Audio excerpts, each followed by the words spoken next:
Bismillahirrahmanirrahim. Assalamualaikum warahmatullahi wabarakatuh. Waalaikumsalam warahmatullahi wabarakatuh. Alhamdulillahirrahmanirrahim. Pada hari ini Jurnalis Independen Bersatu merayakan Hari Pers Nasional.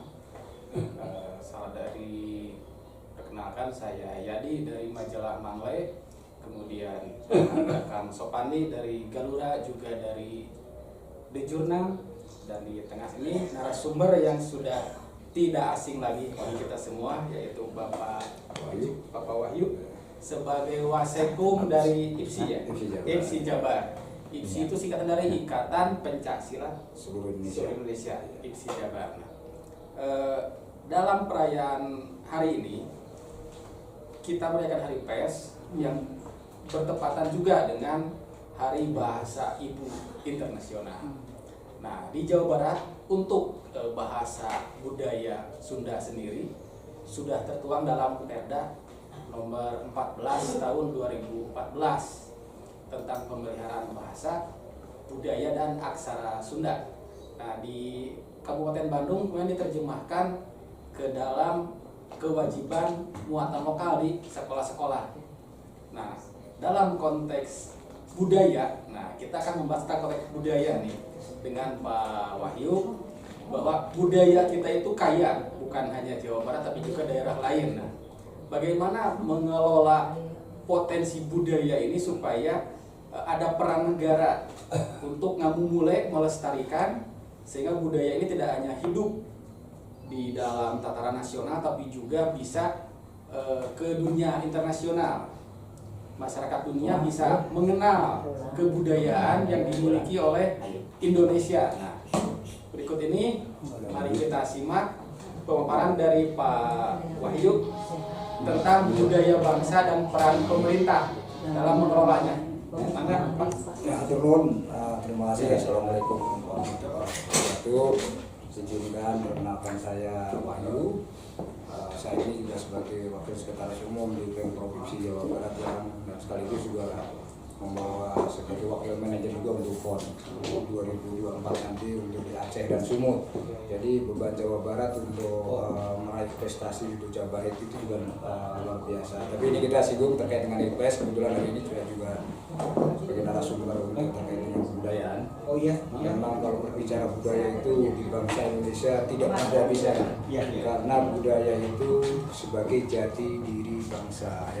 Ya, sesuai dengan Undang-Undang Nomor 5 di tahun 2017 kemarin itu sih baru sekarang kan, bahwa di negara Indonesia itu ada suatu undang-undang yang diterbitkan oleh pemerintah terkait Undang-Undang Nomor 5 tahun 2017 tentang pemajuan budaya.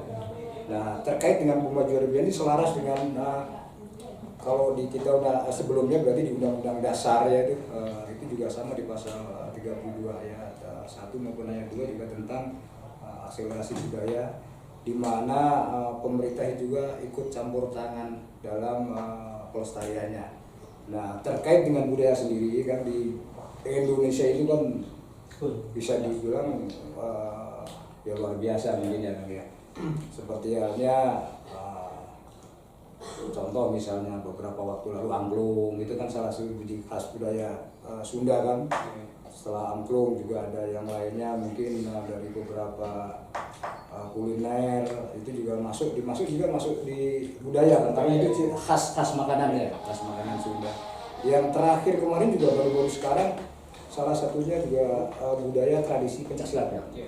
Nah, ini perlu diketahui oleh bapak sekalian bahwa pencaksilat itu salah satu budaya jati diri bangsa Indonesia yang sudah ada turun-temurun dari zaman Belanda dulu, Pak, sudah ada. Bahkan kemerdekaan bangsa Indonesia sendiri itu juga tidak luput dari peran serta bela diri khas ya bangsa Indonesia atau Melayu itu pencaksilat kan.